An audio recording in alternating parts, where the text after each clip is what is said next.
परोपकार का फल। एक बार भगवान श्री कृष्ण और अर्जुन भ्रमण पर निकले तो उन्होंने मार्ग में एक निर्धन ब्राह्मण को भिक्षा मांगते देखा। अर्जुन को उस पर दया आ गई और उन्होंने उस ब्राह्मण को स्वर्ण मुद्राओं से भरी एक पोटली दे दी, जिसे पाकर ब्राह्मण प्रशंसापूर्वक अपने सुगत भविष्य के सुंदर सपना देखते हुए घर लौट चला। किंतु उसका दुर्भाग्य उसके साथ चल रहा था। राह में एक लुटेरे ने उससे वह पोटली छीन ली। ब्राह्मण दुखी होकर फिर से भिक्षावृत्ति में लग गया।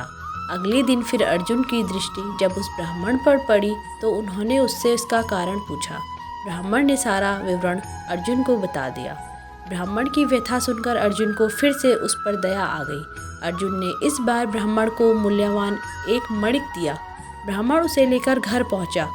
उसके इस घर में एक पुराना घड़ा था जो बहुत समय से प्रयोग नहीं किया जा रहा था।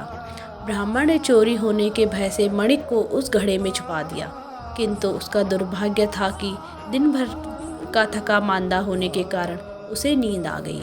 इसी बीच ब्राह्मण की स्त्री नदी में जल लेने चली गई, किंतु मार्ग में ही उसका घड़ा टूट गया। उसने सोचा, घर में जो पुराना घड़ा पड़ा है उसे ले आती हूँ। ऐसा विचार कर वह घर लौटी और उस पुराने घड़े को लेकर चली गई। जैसे ही उसने घड़े को नदी में डुबोया, वह मणिक भी जल की धारा के साथ बह गया।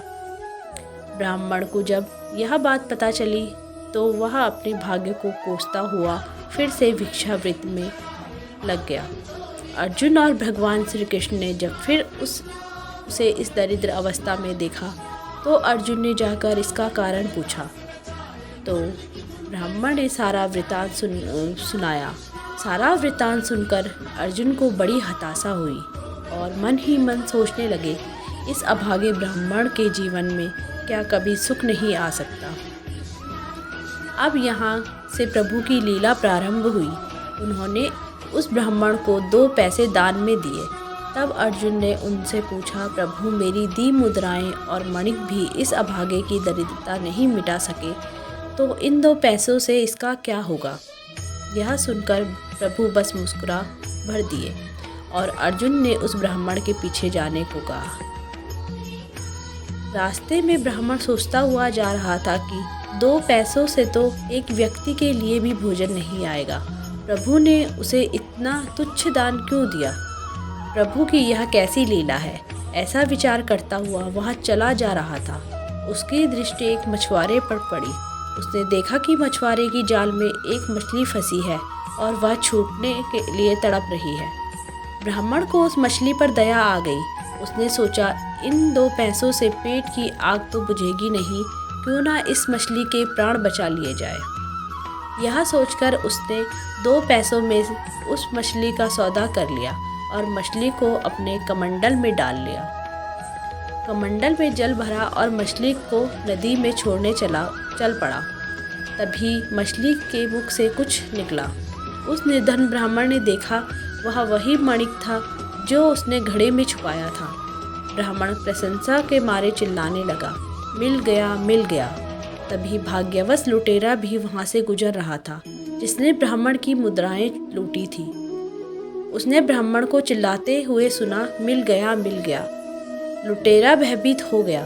उसने सोचा कि ब्राह्मण उसे पहचान गया है और इसलिए चिल्ला रहा है। अब जाकर राज दरबार में उसकी शिकायत करेगा। इससे डरकर वह ब्राह्मण से रोते हुए क्षमा मांगने लगा और उससे लूटी हुई सारी मुद्राएं भी वापस कर दी।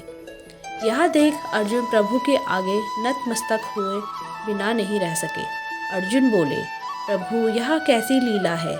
जो कार्य थैली भर स्वर्ण मुद्राएं और मूल्यवान मणिक नहीं कर सका, वह आपके 2 पैसे ने कर दिखाया। श्री कृष्ण ने कहा, अर्जुन यह अपनी सोच का अंतर है। जब तुमने उस निर्धन को थैली भर स्वर्ण मुद्राएं और मूल्यवान मणिक दिया, तब उसने मात्र अपने सुख के विषय में सोचा, किंतु मैंने उसको 2 पैसे दिए, तब उसने दूसरों के दुख के विषय में सोचा। इसलिए हे अर्जुन, सत्य तो यह है कि जब आप दूसरों के दुख के विषय में सोचते हैं, जब आपके मन में परोपकार की भावना होती है, और आप दूसरों का भला कर रहे होते हैं, तब आप ईश्वर का कार्य कर रहे होते हैं और तब ईश्वर आपके साथ होते हैं। इसी तरह ज़िंदगी में भी जो इंसान दूसरों के बारे में अच्छा सोचता है, उसके साथ हमेशा ही अच्छा होता है। ऐसा करने से दूसरों को तो खुशी मिलती है, साथ ही खुद को भी मानसिक आनंद की प्राप्ति होती है। दोस्तों, आपको ये वीडियो कैसी लगी कमेंट करके ज़रूर बताएं। वीडियो अच्छी लगी हो तो वीडियो को लाइक और शेयर करें और चैनल को सब्सक्राइब ज़रूर करें।